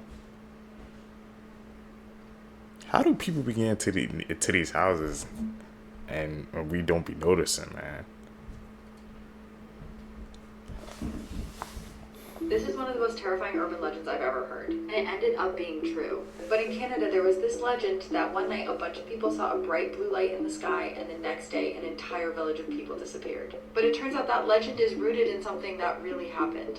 This is coming from this week's episode. I have a whole series on urban legends that ended up being true, and it's a very scary listen. So in Canada in 1930, a fur trapper named Joe LaBelle was riding in the river in his canoe when he came to a village he had seen before. Except this time when he came upon it, it looked like everyone had left in a hurry. Food was still cooking, and a bunch of dogs were barking and super hungry as if they had been left behind. But the strangest part of all of this was in the middle of the community, there was a grave that had been disturbed. And that reminded the fur trapper of a very scary story he had heard. The legend of the Torn Rack, which was this demon that supposedly stalked the area. So he starts looking for someone who might know what happened to these people. They were a nomadic people. It didn't make any sense that they would have left all of their stuff behind. And that's when he finds a man in a hospital who was potentially part of the village. The man is so freaked out. He won't say anything at first, but eventually Joe gets him to talk, and he recognizes one word that the man says. Torn Rack, the name of the evil deity that was potentially in the area. The police basically don't believe any of this, but they do acknowledge that before the disappearance, they did see blue lights in the sky that no one has been able to figure out what they were. I get more into the theories of what may have happened in this episode, and I also talk a little bit more about other urban legends that ended up being true.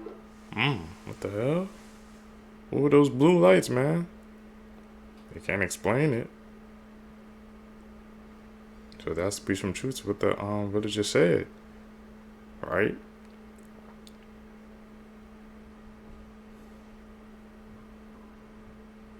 Terrifying cursed objects that will haunt your dreams, Part 1. Robert the Doll.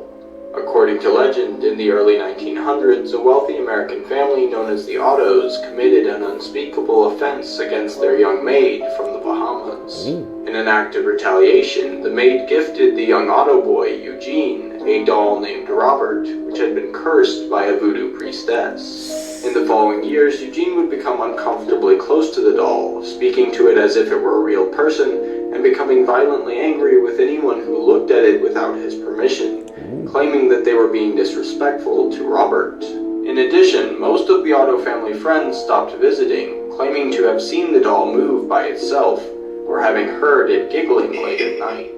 Eventually, the Otto family sent the doll to a museum to get rid of it, where it remains to this day. Thousands of people have attributed tragedies that have occurred in their life to having visited Robert the doll, and it is said that if you view it without its permission, misfortune will find you as well. Tag a friend to pass the curse along and follow for more. I believe Robert the doll. Is that curse real? Do you know, or did you know a young lady by the name of Diane Ruiz? Yes, that was my mom. And is there anything that you would like for the jury to consider here today as it relates to this matter? I wrote a letter.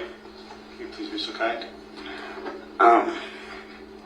My name is Zay Romero. I'm a 19-year-old college student going for my bachelor degree in graphic design. I'm Diane Ruiz's youngest child. I was only 14 years old when she passed. Just starting my freshman year of high school, she was so excited to see me grow up. And so proud of what I was growing into. She supported me in all my dreams and only tried to help and uplift me when taking on new risks and challenges. My father unfortunately passed away when I was only 11 years old. My mother was all I had left.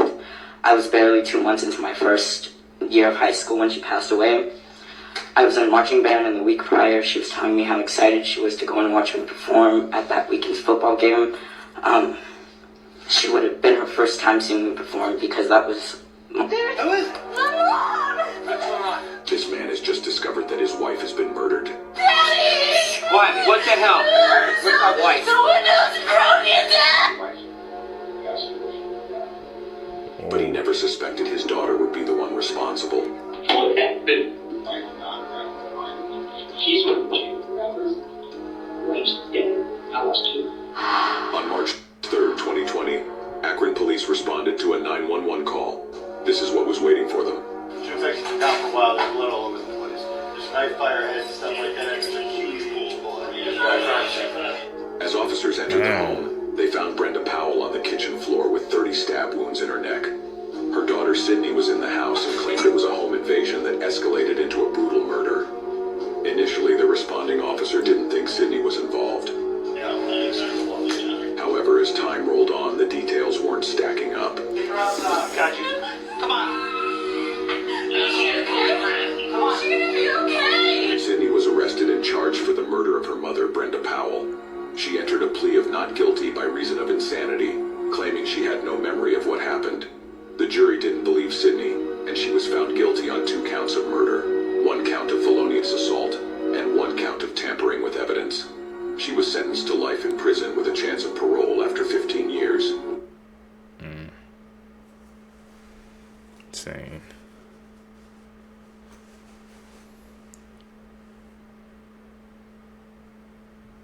Where's the sky, man? I think we narrowed those down to those are the edits.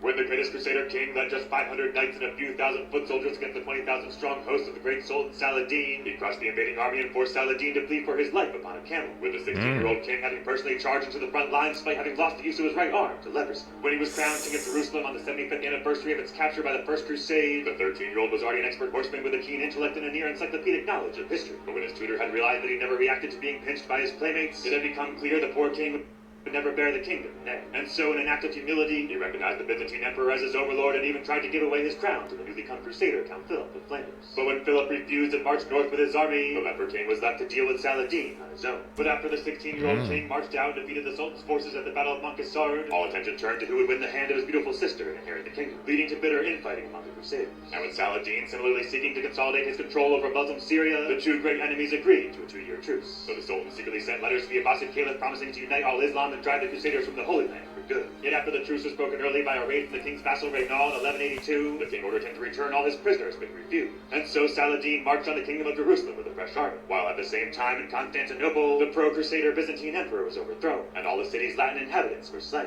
Yet now all on his own, outnumbered and so sick he had to be carried into battle, the Leper King marched out and defeated the great Saladin's forces once again. But only 1 year later he became unable to blink and grew blind. And now in his deathbed had no choice but to appoint his sister's husband Guy as his regent. And although Guy was able to hold off another invasion by Saladin, he missed a crucial moment to destroy the enemy army completely, and the Sultan was once again allowed to escape. Now filled with fury, the king made a miraculous partial recovery and took command once again. And when Saladin descended upon the castle of Correct, the Leper King led out his troops while being carried in a litter and saved his kingdom one last time. But shortly after turning 24, the great king passed away, and with his sister's husband Guy now back on the throne, Saladin marched 40,000 men against 20,000 crusaders at the Battle of Hattin and utterly annihilated their army, pillaging the kingdom and capturing the holy capital of Jerusalem. And despite the best efforts of Richard the Lionheart and later crusaders, the kingdom of Jerusalem would never again regain its former glory. When you're the only man who could have saved the crusader states from the sword of Saladin, they don't just call you the Leper King, they call you King Baldwin IV. Thanks to a deathbed confession, a nearly 24-year-old cold case was closed this week when the bodies of a missing girl and her mother were found. 10-year-old Natasha Alex Carter and her mother Susan disappeared from their home in Beckley, West Virginia in August 2000.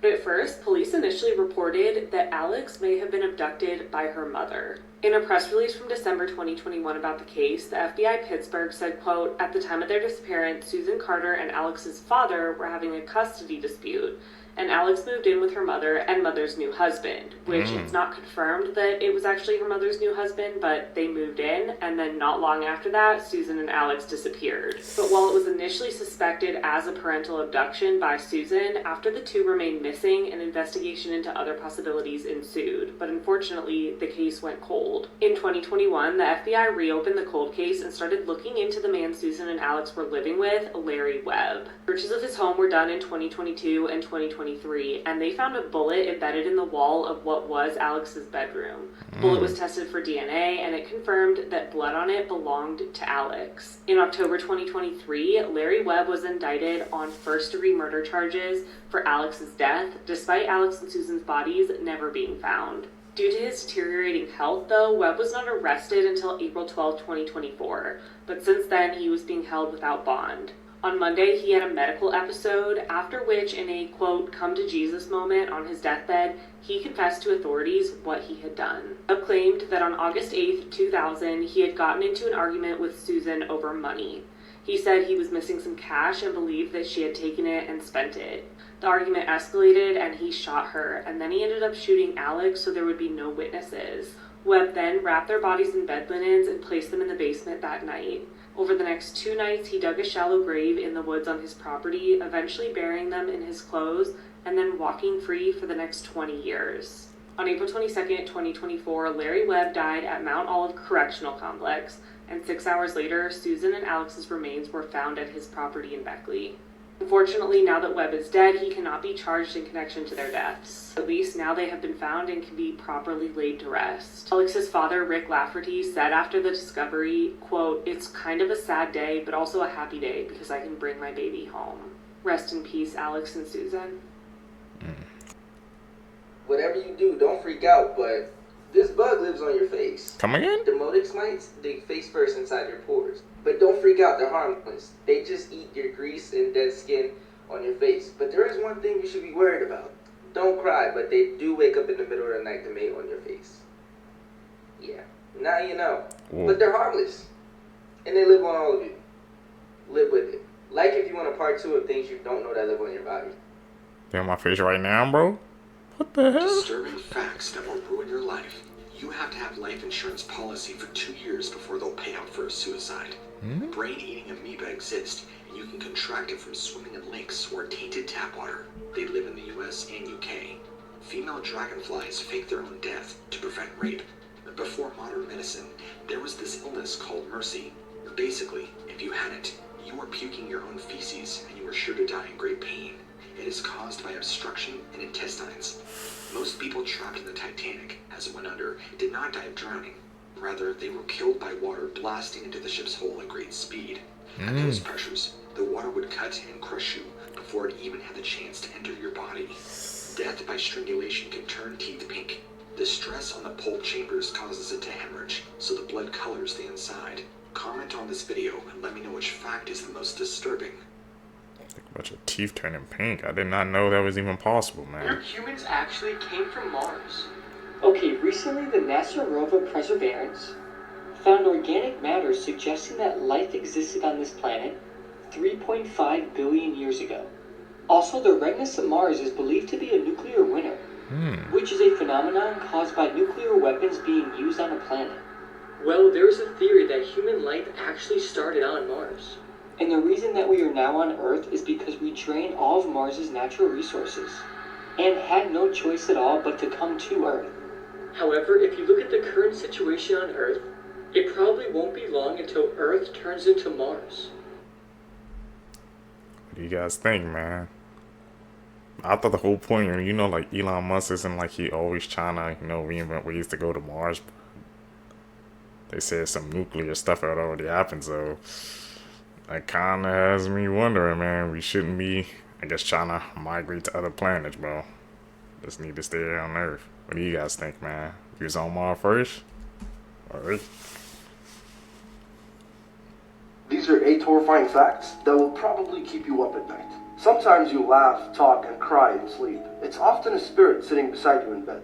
You are more likely to be bitten by someone in New York than to be bitten by a shark. A human head remains conscious for 20 seconds after being decapitated. If you search up this number on Google, you'll find people with their heads in fridges. Gelatin is made out of bones. That's right. What? The melted marshmallow in your hot chocolate is melted animal bone. It's good stuff. You have no way of really knowing if everyone experiences reality and consciousness the same way you do. If a panda finds a fresh carcass, they'll eat it. And last but not least, your phone is likely spying on you right now as you're watching this. Yeah, there's a lot more. Like for part 8. Is gelatin really made out of bones? Man, we're going to have to check that out. I kind of believe that one. Or they said marshmallows made out of animal bones too. What the hell we putting in our system, Seekers?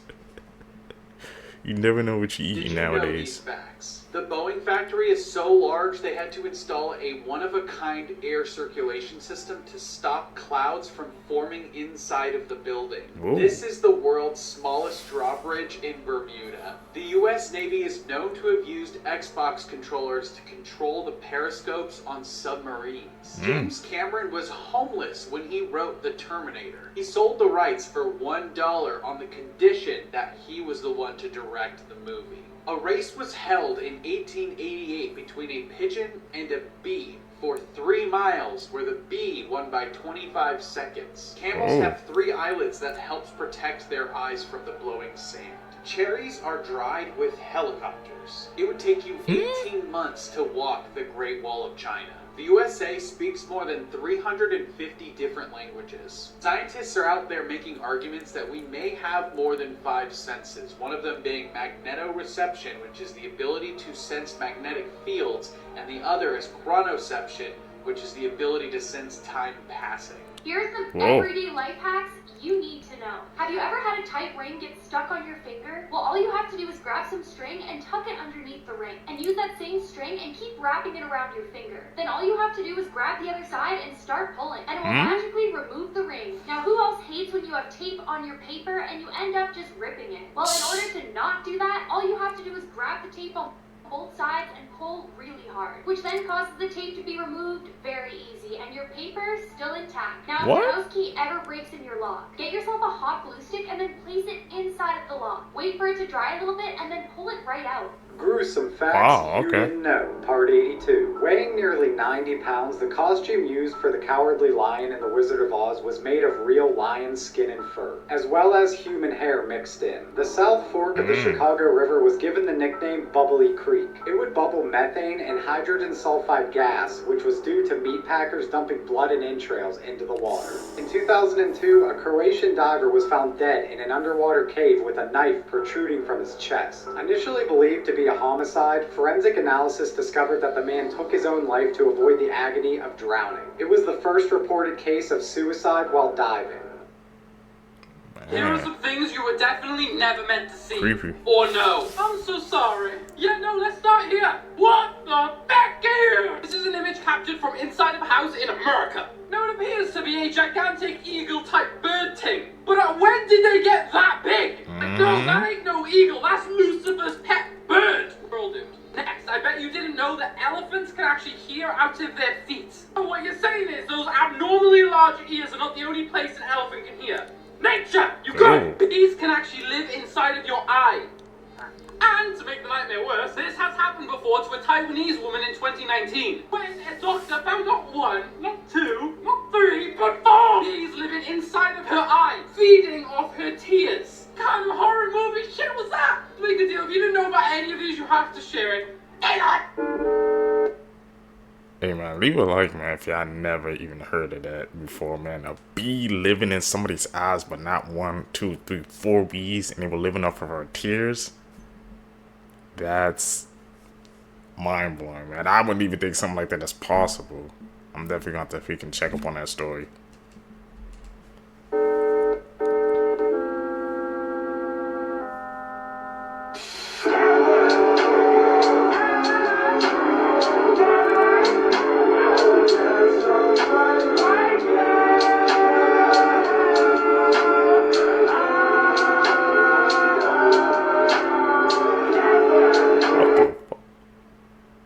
So those crabs just came out of nowhere? What the hell?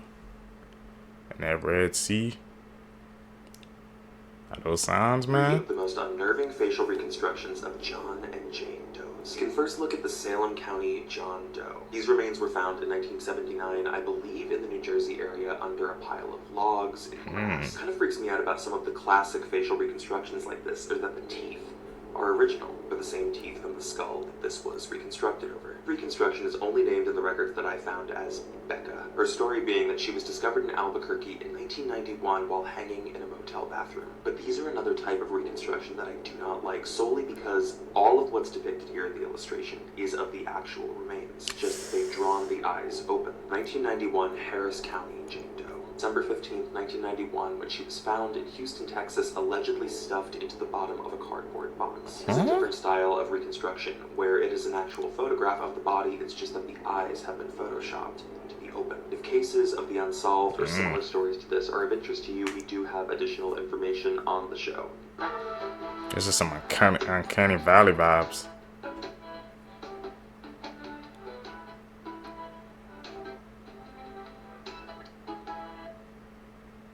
Those last meals, man. Back in March, dismembered body parts were found scattered across Long Island, and the victims were eventually identified as 59-year-old Donna Connolly and her partner, 53-year-old Malcolm Craig Brown. Long after, Stephen Brown, Jeffrey Mackey, Amanda Wallace, and Alexis Nieves were arrested in connection to their deaths and charged with first-degree hindering prosecution, tampering with evidence, and concealment of a human corpse. They were all released on bail in mid-March with GPS monitors. But then in May, Jeffrey Mackey and Alexis Nieves were charged with murder. The Suffolk County DA said that the victims had participated in the planning of a gas station robbery back in February, and they allegedly planned it while Mackey and Nieves executed it. This ended up leading to a dispute between Malcolm and Donna and the 4 suspects, and that dispute ultimately led to their death.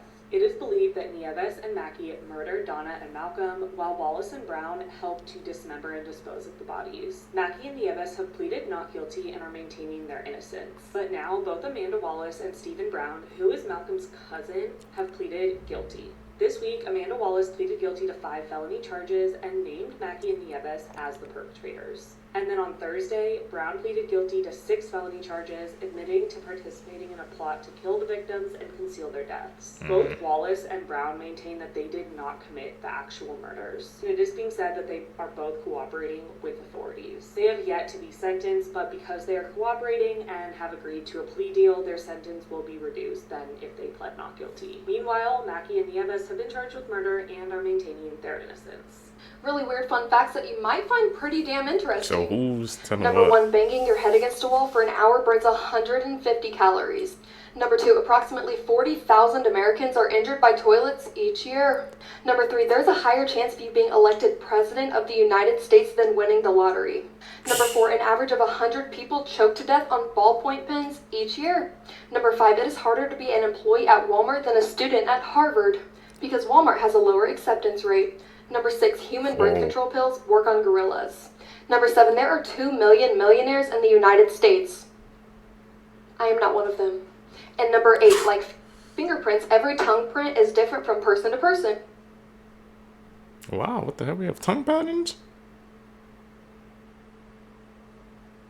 What do you know, man? The hell? 2 million Fun millionaires? facts about the human body PT.2. If someone is sleeping and you blow on their eyes won't react. But if they're awake, they will flutter a bit. That's how you check if someone is really sleeping. If you drink nothing but purple Powerade for 3 days straight, your poop will turn neon green. Your sense of balance is strongly linked to your eyes, and you may notice it's harder to keep your balance with them closed even if you're standing still. Women are actually programmed to forget the pain of childbirth after a few months or so. If this didn't happen, most women would only end up having 1 child, which would eventually lower the population. That makes sense. Wholesome facts that'll make your day slightly better, part 1.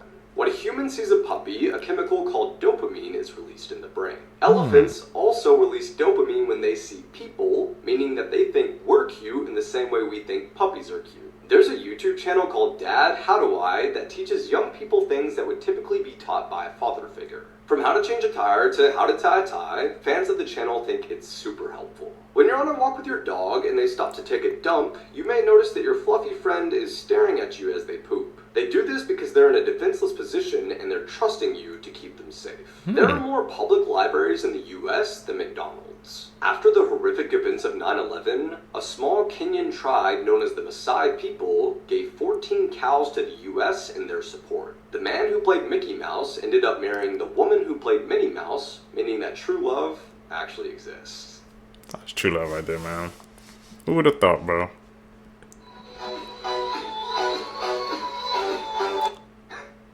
Most of the comments are worried about that little guy, but he's fine. The snake's in trouble though. Meet the mongoose. They only get up to about 10 pounds. But let me tell you, that is the most ruthless 10 pounds in the world. It's like a hyper-aggressive, condensed version of John Wick that's a fully carnivorous hunter. And they are literally designed to fight snakes. Specifically venomous snakes. Like they prefer venomous snakes. King cobras, regular cobras, rattlesnakes, vipers, it's on sight. Fear? Never heard of her, but basically the reaction speed is faster than a cat, so they can avoid all of the snake's bites. And once it gets close enough, it'll bite the head of the snake, crushing the skull. But the crazy thing is, even if they do take a bite, it's not that big of a deal. They have a protein in their body that binds to the protein in snake venom and digests it, like food. So usually a venomous snake bite will just knock them out for like 15 or 20 minutes, and then it's on to round 2. And as always, follow for more facts. That's no way actions, man. That's so messed up that Disney did that. Police have arrested a Chucky doll for threatening members of the public with a knife. This month, police in Mexico arrested a doll. Terrifyingly, they had been made aware of a Chucky doll who, along with its owner, were threatening the public in Monclova. If you're not already aware, the doll comes from the 1988 film Child's Play. In the movie, the serial killer turns into the doll, which then begins a terrifying crime spree. The owner of the doll has only been identified as Carlos N. He was reportedly scaring the public with the doll, threatening them with a knife and demanding money off them. Both Carlos and the doll were charged with disturbing the peace and putting others' integrity at risk. The doll was handcuffed and taken to the police station. They both had mugshots taken, and there has been some controversy over whether or not the officers were taking their job seriously. The police officer who put cuffs onto the Chucky doll has been reprimanded. I was about to say that too. I'm like, why are you arresting a doll? Like come on, man. Yeah, they have to take the job way more seriously. Took place at an ATM in Arkansas when the machine dispensed a kitten instead of money. The bank's security guard was making his usual rounds when he noticed a faint meow and realized it was coming from inside the ATM. It was unclear if this animal was just seeking shade or trying to pull off some clever ATM heist, but either way, the security guard figured that the cat should be removed as soon as possible and called the fire department right away. Firefighters arrived on scene, and with a little bit of work, they successfully made a cat withdrawal. Thankfully, while he was a bit grumpy from the ordeal and required some nourishment, the kitten was overall healthy. He was named Cash and taken to the Fort Smith Animal Haven, where a veterinarian placed him on a care plan to recuperate and gain some weight. He was scared at first, but he settled in quickly, and as his personality came out, it became clear that Cash was actually a super friendly and cuddly little guy. After some socialization in a foster setting, Cash was adopted by a local doctor, and he's now living a much more comfortable life away from any banks or ATMs. I'm Jen, and I post something positive every day. 16-year-old Allie. How did the cat get into the ATM in the first place? I know cats are flexible, but getting in that little small, just holding the ATM, he's living up to his name, Cash. Vanished off her school bus, and she has never been seen since. This footage is from her high school the day of. It is April 26th, 2010. Well, this footage would mark the last time she was ever actually seen. She ended up getting off her bus stop right on this very street that you see behind me, and this was seen on camera.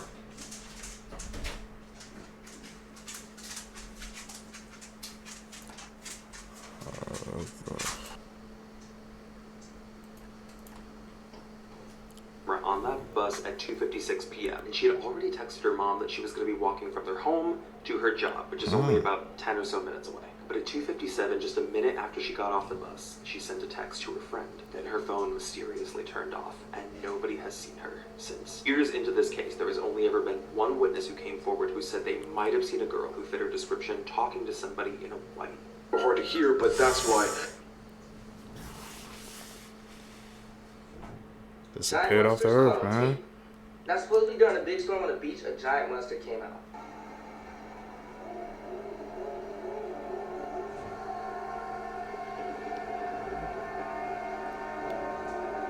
Some people say it was special effects, while others say that it was a giant monster named Cthulhu. Scientists say big creatures like this can't exist on land because their bones wouldn't be able to support their body. But in the ocean, it's possible. All I know is I'm moving to Mars. Let me know in the comments below if you think this is real or fake. Was it really a monster, or are they covering up saying it was effects? And like this video if you want more giant creatures caught on tape. Is that effects or was that real, bro? Cthulhu? Scariest bird sounds. Seen some videos on that. Not that with these scary bird sounds again. Red-collared starling. Oh, what does that sound like? I thought it was a cat. Oh god, it sounds like I'm on the airplane. Okay, right, we've gathered this one. Is that real? Peacock, you don't want to peek him off. Wait, that sounds like that alarm, doesn't it? Like the bloody, I don't know what it's called. Shoebill. It does. We know what the shoebill sounds like. Call of Duty. Look. Are these extinct or are they still alive? Because I'd love to see one in person. Look. What the? Cassowary. Oh, this is the deep throat one, isn't it? Apparently these are very dangerous, you know. Everyone was saying that they're quite scary to be near. White bellbird. A white bellbird? It doesn't even sound real, does it? It doesn't. It sounds like a spaceship coming to get me is what it sounds like. Oh! This is some dark stuff going on around the world that the public definitely doesn't know about. Up first, humanity has wiped out 60% of the animal population since 1970. Just think about that for a second. 60% of all animal population has been wiped out. This is absolutely crazy, and we use all of these resources for food and clothes and just stuff like that. But when you hear that we killed 60% of the animal population, it kind of makes you think, right? Next up, we all know the mega city that Saudi Arabia is building called Neom.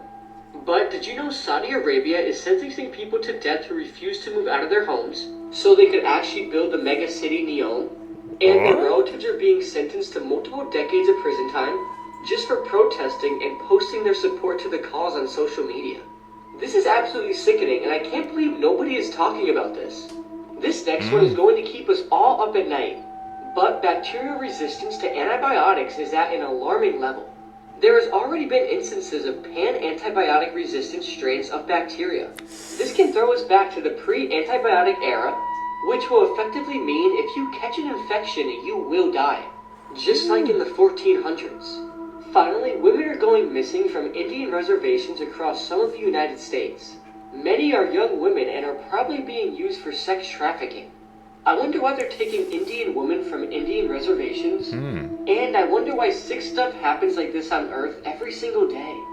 Someone said I should go and watch Chimp Crazy, and I like to think a bungee jump off the Brooklyn Bridge would have been lesser to my blood pressure. If you want the spark notes, it's basically Tiger King but with chimps, but somehow even worse than that. I thought it was common knowledge that chimps are rageaholic chainsaws with thumbs, free will, and no morality to tie them down. It's a whole part-time predator with the Punisher skill set and cannibalistic tendencies. I do not get how in the decade of 2020, people still think it's a good idea to invite this reality check of the animal kingdom into your living room. You've probably heard the horror stories of people that tried playing house with a chimp and then found out, but here's a story you might not have heard. Once upon a time, there was a place called Chimp Party. Well, actually, it was renamed the Missouri Primate Foundation, but that sounds way too professional for what was going on there, so Chimp Party. And what it was basically a puppy mill but for chimps in Festus, Missouri. As bad as you think it is, probably worse. Basically breeding chimps to sell as exotic pets or rent for TV or commercials or whatever. Anyway, one day the chimps got out. Actually, it happened more than once, but this time in 2001, they escaped and ended up pressing a nearby family. A family that included 18-year-old Jason Coates. The chimps were throwing rocks, they chased him into a car, it was fully chimped out. And you know Jason a real one, because stuff didn't get serious until they started throwing his dog around. He was not letting that slide. So the story goes, Jason ran out the car, got into the house, and came back with the mouse catool. He tried scaring them, but when one of the chimps, Susie, charged him,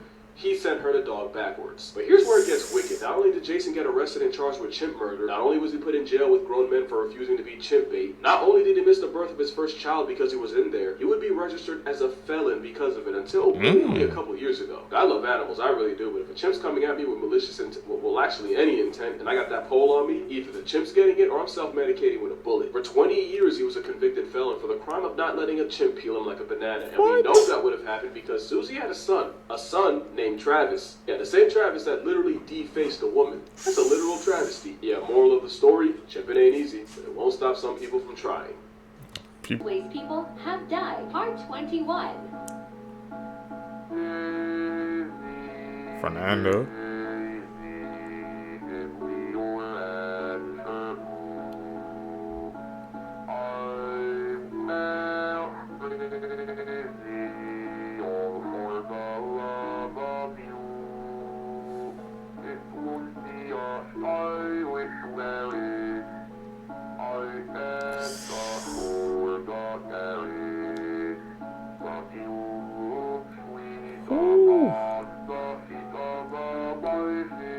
Worst ways people have died. Part 57.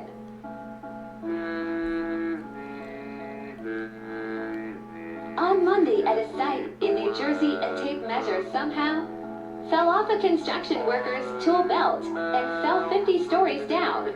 The tape measure weighed just a pound or about 450 grams, but that was heavy enough to kill Gary Anderson. The tape measure hit him, knocking him out. He later died at the hospital. A tape measure? What the hell?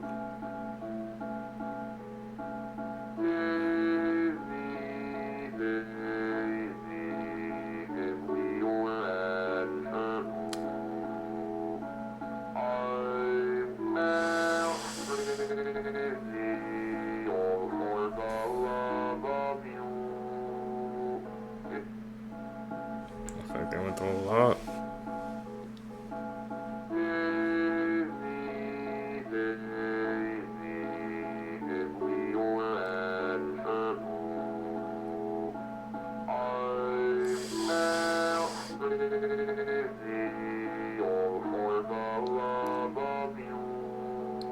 Damn, what changed Dumbest them? criminals ever. Part 42. This is Isaiah Hall. His grandma was... I can't believe my man really called the... Imagine call 911. Can I get some McDonald's, please? And just hang up, bro. And he was actually nice enough to do it, man. That's insane, bro. Glad he learned what an emergency really was, and no charges were pressed. See, he's lucky. Man, if it was a lion, it would have been over.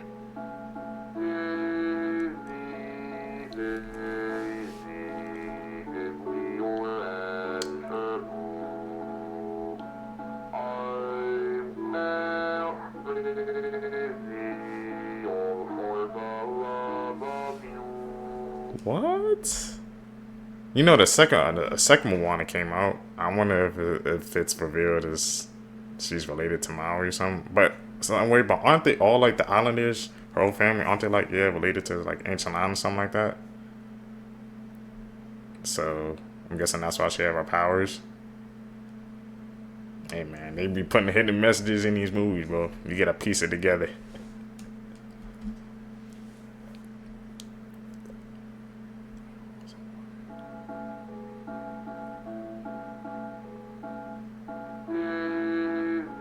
Jumping spiders.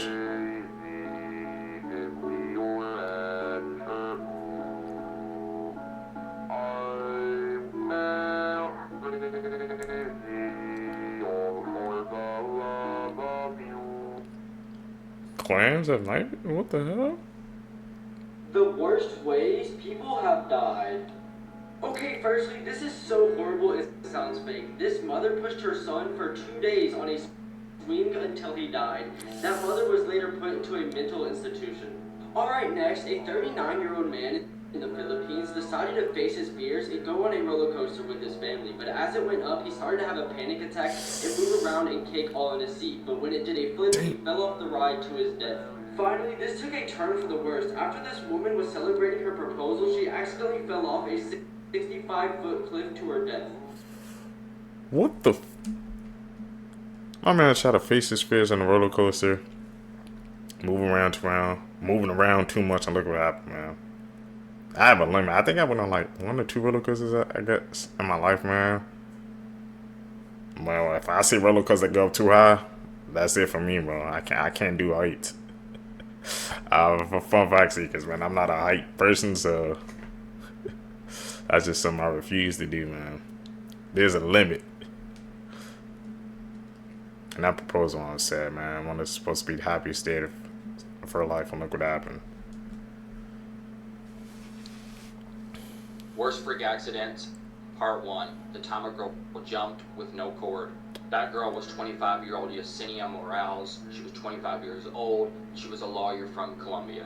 In July of 2021, her and her boyfriend would decide to go bungee jumping at the Amaga Bridge. This was Yesenia's first time bungee jumping, and they were about 90th in line. And once it got closer to their turn, they got their harnesses put on them, but that's all.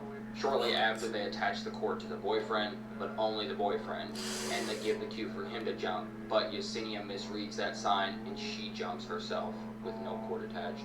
Her boyfriend had also jumped, but he had the cord attached, so she just free fell for 160 foot before hitting the ground. But it's said that she passed during the fall due to a heart attack. Bungee jumping, I would not be doing that, seekers. Celebrities who predicted their passings, part 4, Aaliyah. Aaliyah was a famous musician known to some as the princess of R&B and the queen of urban pop. But on August 25th of 2001, her life was cut short in a plane crash. Around a month before the plane crash, Aaliyah spoke about a recurring dream that kept happening where she said, "Someone is following me, I don't know why, I'm scared. Then suddenly I lift off, far away, how do I feel? As if I'm swimming in the air, free, weightless. Nobody can reach me, nobody can touch me. It's a wonderful feeling." And if that's not enough, just moments before she got on the plane, she told her boyfriend that it just doesn't feel right. And he said, "Well, don't get on the plane." But she replied, "You know I gotta do it." And she did, and then the plane crashed and she lost her life. So she sensed it, man. Bro, people have to trust their gut feelings, man. Like, bro, if it's in your gut and something's telling you it's off or it's wrong or something like that, man, just don't do it. That happened to me a couple of times, man, where I just felt like something was off. I called it off what I was supposed to do. You gotta trust yourself. That's chilling. She said, "You know I gotta do it." Man, people who in that Hollywood life, they have those contracts. They gotta I guess trying to fulfill them, even though sometimes they don't want to. Chilling. Worst ways people have been unalive. Okay. Part 5. The woman who was embalmed alive. This is 28-year-old Katerina Fudieva from Russia. She had recently been diagnosed with ovarian cysts and wanted to have them removed. So on March 15th of 2018, she went in for surgery. The very routine operation went just as planned. This is when the fatal mistake comes in. Instead of her being administered a saline drop, she was given formaldehyde. If you don't know, formaldehyde is something morticians typically use to preserve and keep a body as fresh as they can. The staff tried flushing her body with water, but to no avail. The chemicals started to attack her body. For over 12 hours, her organs started to fail and shut down. She remained unconscious for 3 weeks, all while being hooked up to machines to try and keep her organs from failing, but she soon passed. How did the doctor make a mistake like that, man? Worst ways people have died. Michael Jackson. On June 25th, 2009, Michael Jackson from an excessive dose of propofol. Propofol was given to him by his new doctor he just hired. Jackson had already been given lorazepam and midazolam, and then took Valium in an effort to fall asleep. His doctor, Conrad Murray, has been convicted of involuntary manslaughter. I still remember that day. I remember they walking in, just turn on the news and seeing Michael Jackson on the TV. Chills, man. One of the greatest entertainers ever. Gone. I remember it was me. I was with my family at the time. Just popped up on the TV. We were just all looking at it, man. Just talking about it for hours. Crazy day.